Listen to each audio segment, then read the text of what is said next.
그렇게 8년이라는 시간이 흐릅니다. 많이 지났네요. 너무 많이 지났다. 정도전은 그 긴 시간을 비주류로 지내면서 정계 밖을 떠돌아야 했습니다. 그러면서 정도전은 이제 생각을 하는 거예요. 이런 부패한 권문세족의 판이 되어버린 고려, 이거 뜯어 고쳐야 되겠다라고 생각을 하게 된 거죠. 야, 칼을 갈고 있을 것 같아요. 네, 완전히 멀리 갔어요. 그렇죠. 그래서 이때 정도전은 돌파구를 찾기 위해서 함경도로 갑니다. 경도. 그분이 자, 느낌 등장하네. 오시죠? 와요. 나동근 씨, 정도전이 만났던 인물은 누구인가요? 이성계. 이성계를 만나서 한번 엎어봅시다 이거 아닙니까? 맞습니다. 바로 이성계. 이때 이성계, 왜구를 물리친 공으로 정말 고려의 영웅으로 추앙받고 있었습니다. 정도전은요, 새로운 나라를 만들겠다는 그 야망을 실행하기 위해서 당대 영웅 누구? 이성계. 이성계와 의기투합하게 된 겁니다. 자, 그렇게 이성계와 손잡고 1년 후 정도전은요, 중앙정계로 다시 돌아갈 수 있었습니다. 선생님, 근데 권문세족이 정도전의 복귀를 약간 반대하지 않았나요? 그럼에도 불구하고 이게 국제적 외교 문제가 있었어요. 당시 명나라와 고려의 관계가 악화가 되면서 이걸 좀 외교적으로 원만히 해결할 수 있는 인재가 필요했거든요. 정도전 똑똑하잖아요. 그렇죠. 네, 필요했던 거예요. 네. 자, 긴 시간을 지나 하륜과 정도전은 이제 중견 정치가로서 다시 만나게 된 겁니다. 자, 그렇게 극적으로 정도전이 다시 중앙정계에서 일하게 됐을 때 38살의 하륜은요, 정삼품 밀직제약에 올라가 있었습니다. 와, 아까만 해도 지금 그렇죠. 9품이었는데 네, 굉장히 많이 올라가 있죠. 쭉 올라갔네요. 그렇죠. 상품? 그리고 정도전도 종사품 전교불황이란 중책을 맡고요. 두 사람 다 승승장구합니다. 자, 이 정도전의 복귀에 하루의 심정은 어땠을 것 같아요? 드디어 우리 형 그래도 왔구나. 맞아요. 마음이 진짜 다행이다 이런 마음. 맞아요. 네네. 자, 그런데 이 하륜과 정도전이 마음을 맞춰서 일한 날이 길지가 않아요. 왜요? 1388년 이 순탄하던 하륜의 인생이 180도 변하게 됩니다. 정권을 장악한 이님이 하루아침에 유배를 가게 된 거예요. 과연 무슨 일이 벌어진 걸까요?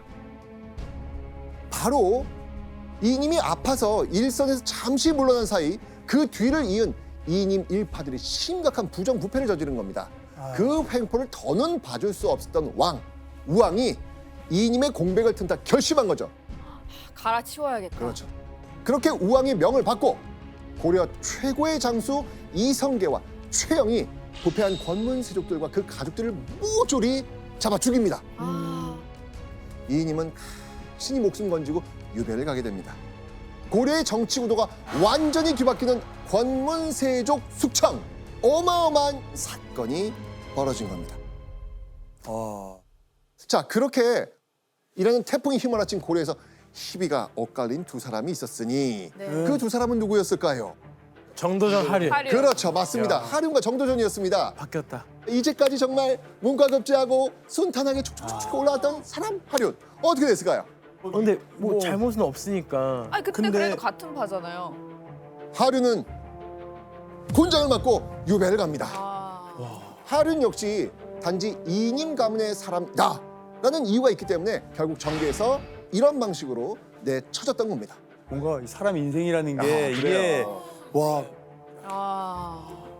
그로부터 2개월 후 1388년 5월 유배 중인 하륜에게 너무나 놀라운 소식이 날아듭니다.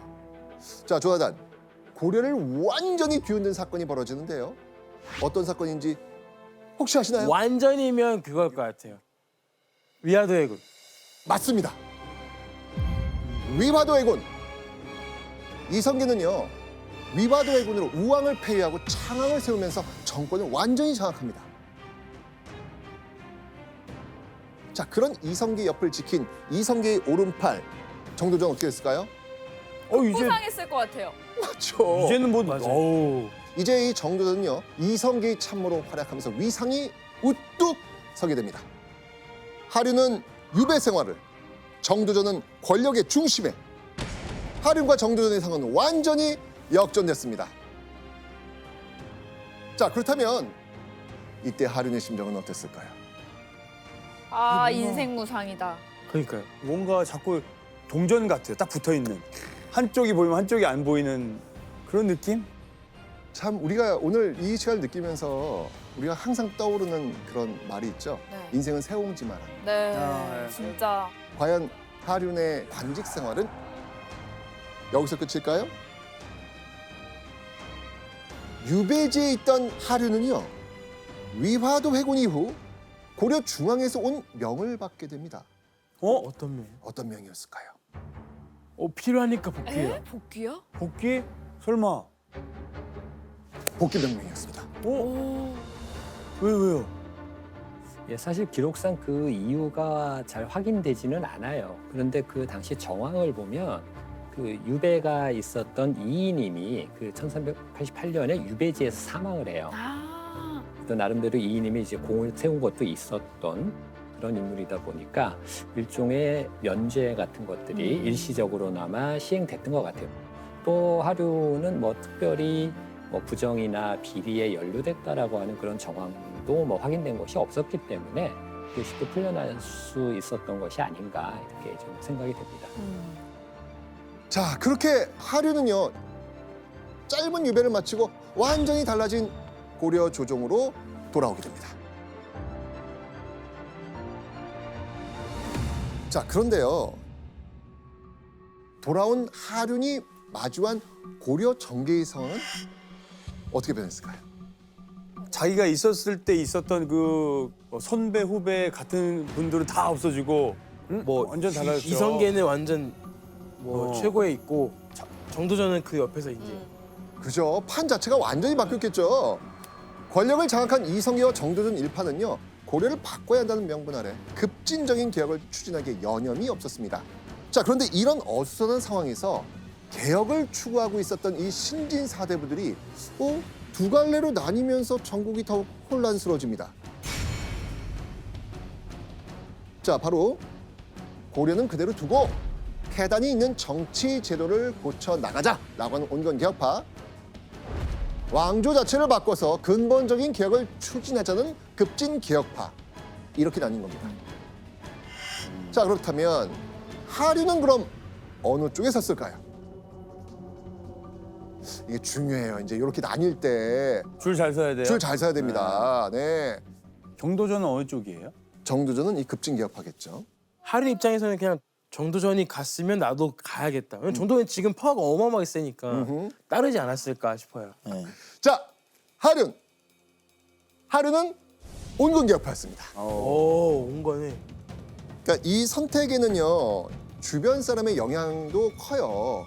하륜을 합격시킨 좌주의자 스승이었던 이색이 온건 개혁파에 속했거든요. 아.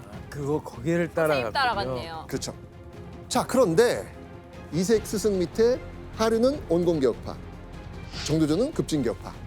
한때 같은 스승 아래서 공부하고 마음을 나누기도 했지만 결국 두 사람은 완전히 갈라져서 평행선을 달리기 시작합니다.